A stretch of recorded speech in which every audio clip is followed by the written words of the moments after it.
वही दो ही चल रहे हैं इस समय, एक तो चाय वाला, एक गाय वाला। अभिभावक की एक ही शिकायत होती थी, बेटियां सुरक्षित हैं, स्कूल नहीं भेज पा रहे हैं। हमने कहा बेटियों की सुरक्षा के लिए अब संकट नहीं आएगा, भाजपा को आने दीजिए, इन गुंडों को वहां भेजेंगे जहां इनको पहुंचाया जाना चाहिए। भाषा को समझते हैं और जो जिस भाषा को समझेगा उसको उस भाषा में जवाब भी देंगे।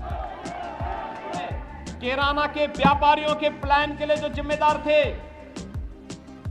मुजफ्फरनगर के दंगों के लिए जो जिम्मेदार थे, बुलंदशहर के उपद्रव के लिए जो जिम्मेदार थे, स्याना के आतंक के लिए जो जिम्मेदार थे, मुरादनगर के आतंक के लिए, मुरादाबाद के आतंक के लिए जो लोग जिम्मेदार थे, जो लोग 5 वर्षों तक बिलों में छुपे हुए थे, आज जब चुनाव आया है गलतफहमी में फिर आ गए हैं। उनको लगता है कि हम सपा या बसपा का टिकट लेकर के अगर चुनाव लड़ जाएंगे तो एक सर्टिफिकेट मिल जाएगा। कानून का राज तो यूपी में 10 मार्च के बाद भी रहेगा, चिंता मत करिए।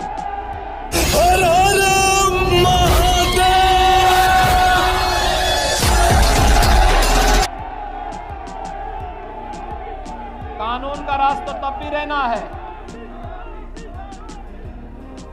उत्तर प्रदेश की 25 करोड़ जनता की सुरक्षा के साथ कोई खिलवाड़ नहीं कर पाएगा। और अगर भाइयों बहनों, ये जो पेशेवर अपराधी और माफिया है ना, ये भले ही चुनाव के दौरान कुछ देर तक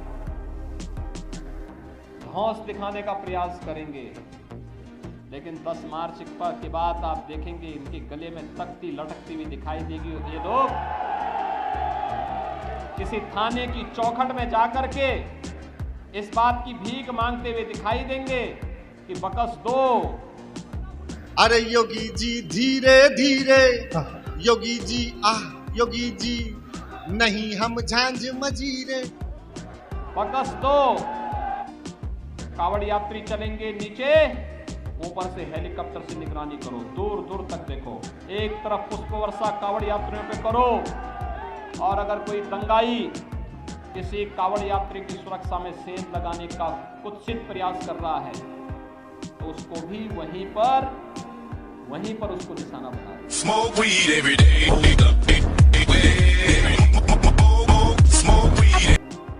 हमारे लिए प्रदेश की 25 करोड़ की जनता ही हमारा परिवार है।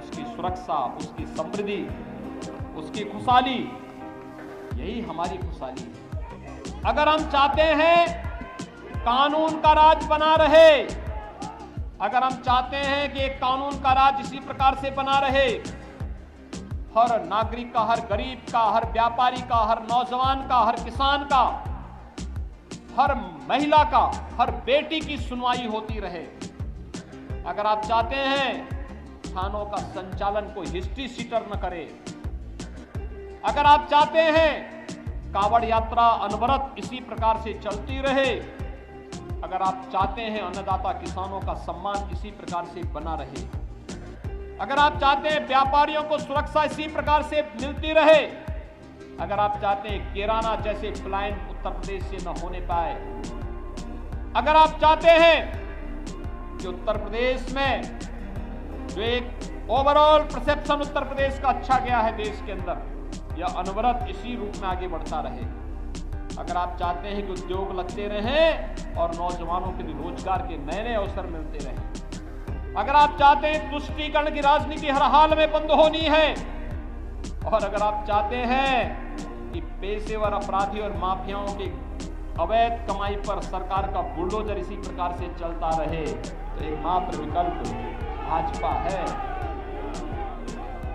भारतीय जनता पार्टी एकमात्र विकल्प है।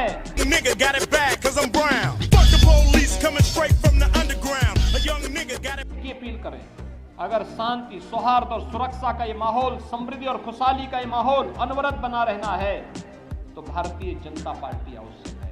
और मैं आप सबको इस बात के लिए आश्वस्त करता हूं, भारतीय जनता पार्टी आपकी सुरक्षा और आपकी समृद्धि के साथ किसी प्रकार का कोई समझौता किसी से न करके प्रदेश को देश का नंबर 1 प्रदेश बनाने का कार्य करेगी। नंबर 1 आर्थिक रूप से देश का सबसे समृद्ध प्रदेश, सुरक्षित प्रदेश, और उत्तर प्रदेश प्रकृति और परमात्मा की कृपा का प्रदेश। सब कुछ हमारे पास है, केवल एक पहल को और तेजी के साथ आगे बढ़ाने की आवश्यकता है। अपनी धरती अपना राज, छत्रपति शिवाजी का एक ही सपना, हिंदू